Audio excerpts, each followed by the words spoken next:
picture this. It's 3 p.m. You're sitting in that dreaded meeting. Your eyes are getting heavy, but one more coffee is going to make you feel jittery. And 100% guaranteed there's going to be a crash later on. Enter Mud Water, which is a coffee alternative. In fact, it's kind of like coffee's chill cousin. It's packed with chai, cacao, lion's mane, chaga, reishi, cordyceps, turmeric, and cinnamon. All the good stuff to give you energy without the shakes. You get sustained energy and focus minus the crash. No sugar, no sweeteners, just pure earthy goodness. I feel like I'm throwing every positive buzzword I can possibly think of.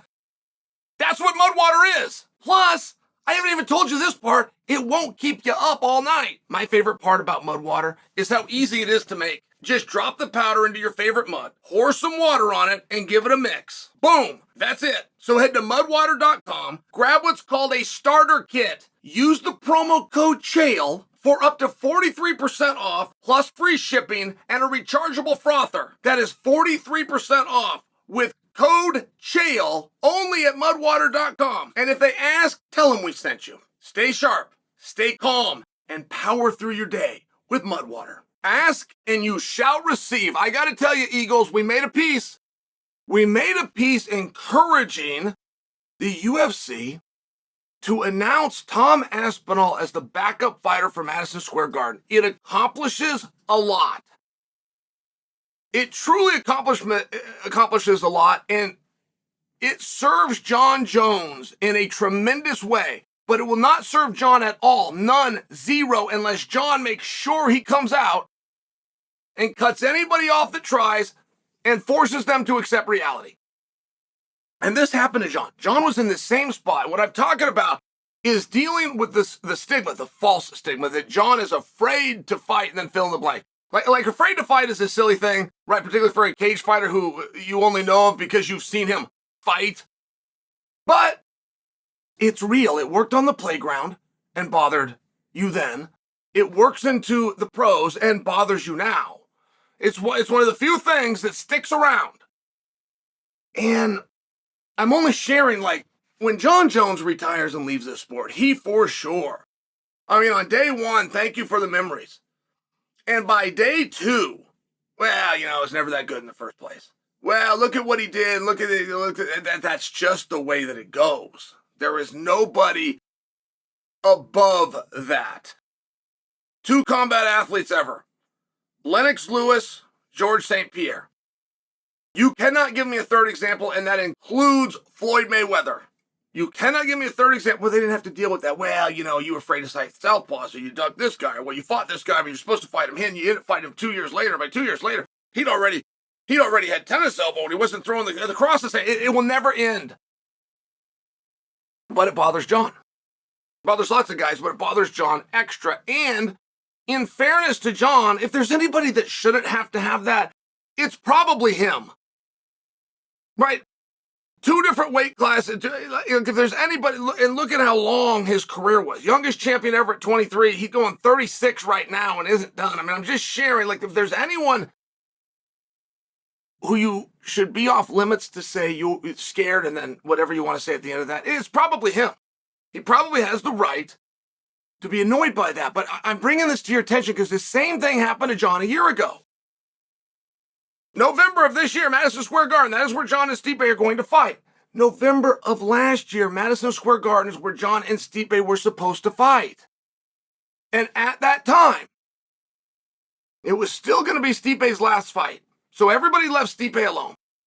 If you go beat Jon, however, and you're drawn to this guy, nope, everybody left Stipe alone because we believed he was going to retire. He was, and he is.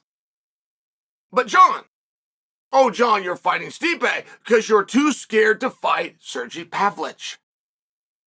100% that was the narrative that Jon was having to deal with, going, who the F is Sergey Pavlovich? Like, what are you even talking to me about this guy for? Tough spot for Jon, but then it gets revealed to us that Sergey Pavlovich is the backup fighter for the contest. Yet the stigma that Jon was not going to fight Sergey and was afraid to fight Sergey lived on.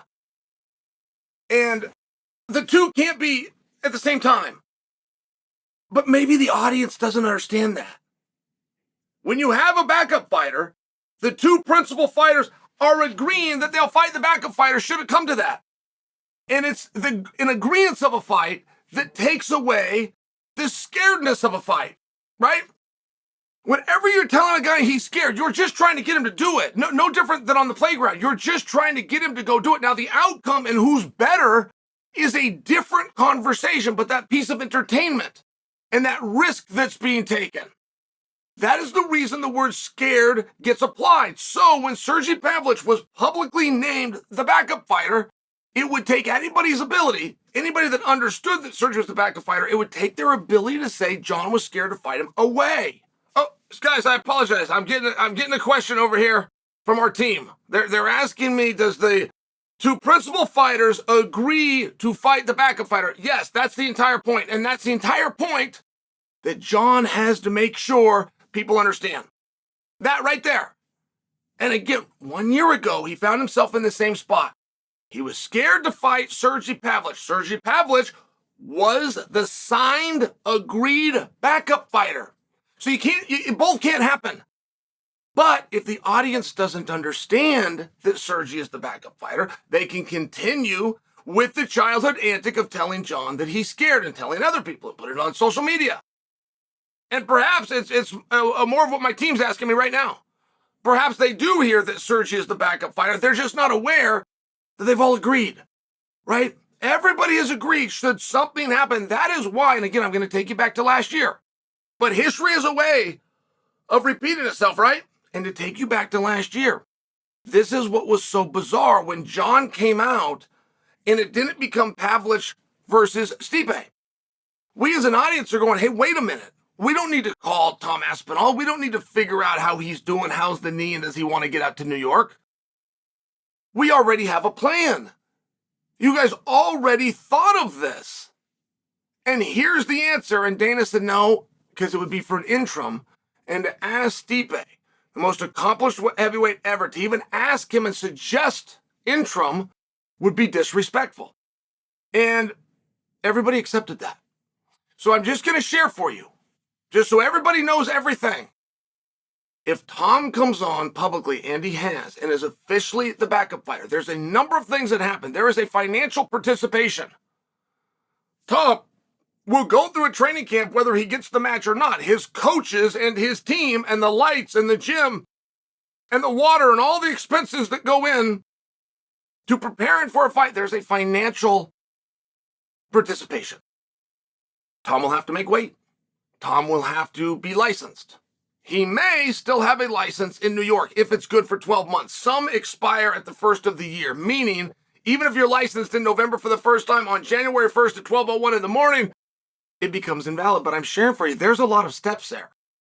Those steps are not being done if you're then going to have to negotiate or bring somebody along. So the idea that Jon is scared to fight Tom. Now, don't forget how we use the word. We're not talking about a feeling that somebody has inside that they could keep to themselves. We're talking about an unwillingness to go and do the match. We're talking about somebody that would not agree.